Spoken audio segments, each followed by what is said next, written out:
आप सबको बाबा साहब की जयंती पर बहुत बहुत शुभकामनाएं।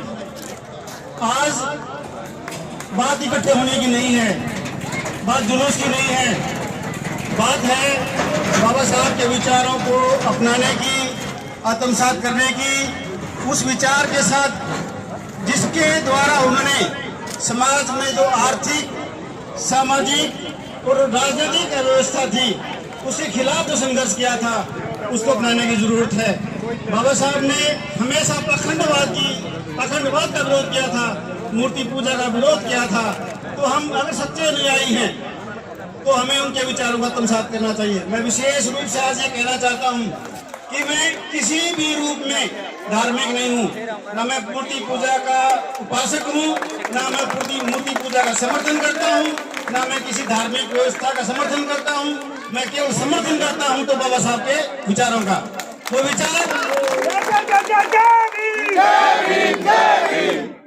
जो विचार उन्होंने देश में बदलाव लाने के लिए किए थे, भारत में ही नहीं, उन्होंने भारत से बाहर जाकर भी ब्रिटिश पार्लियामेंट की माइनॉरिटी कमेटी के सामने रखे थे विचार कि भारत में एक ऐसा वर्ग भी है जो हजारों सालों से, 100-200 साल से नहीं, हजारों सालों से दलित है, शोषित है, पीड़ित है, उससे कोई अधिकार नहीं है।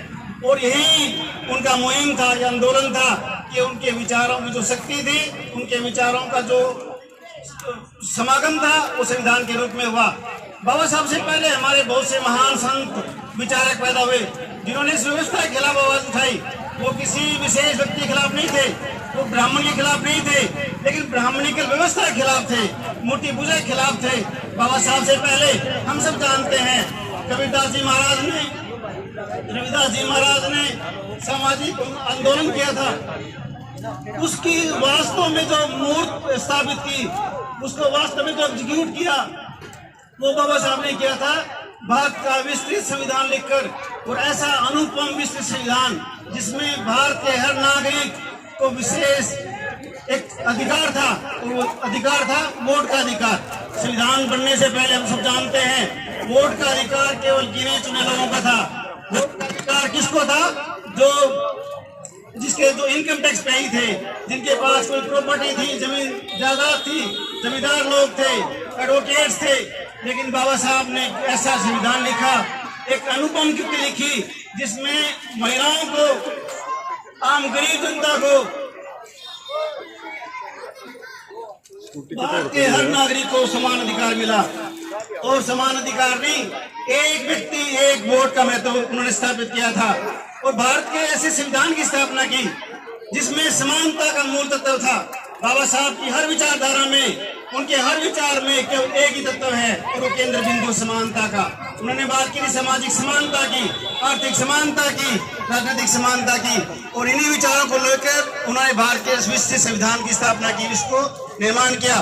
तो आज हम सब वास्तव में धन्यवादी हैं उनके उन विचारों को, उनके इस महान संविधान को, जिसको लेकर आज खुली हवा ले रहे हैं, खुली हवा सांस ले रहे हैं, निर्भीक होकर अपने विचारों को व्यक्त कर सकते हैं। तो हमें धन्यवादी होना चाहिए। आज समय है उनके विचारों का आत्मसात करने का। तो आज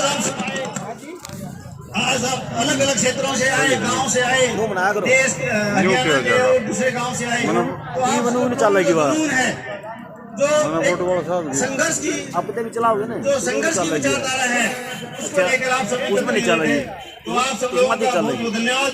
और इसके साथ साथ मैं कहना चाहता हूँ कि उनका जो अगर एक भी बाबा साहब की जो विचारधारा का एक भी अंश अगर हम अडॉप्ट कर लें तो हमारी विचारधारा, हमारा जीवन का उदाहरण होता है। वो है शिक्षा का।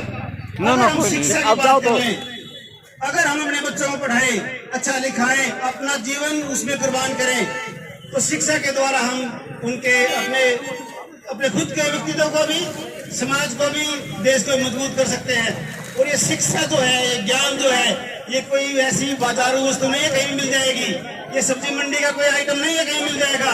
ये इसके लिए मेहनत करना पड़ेगा, संघर्ष करना पड़ेगा।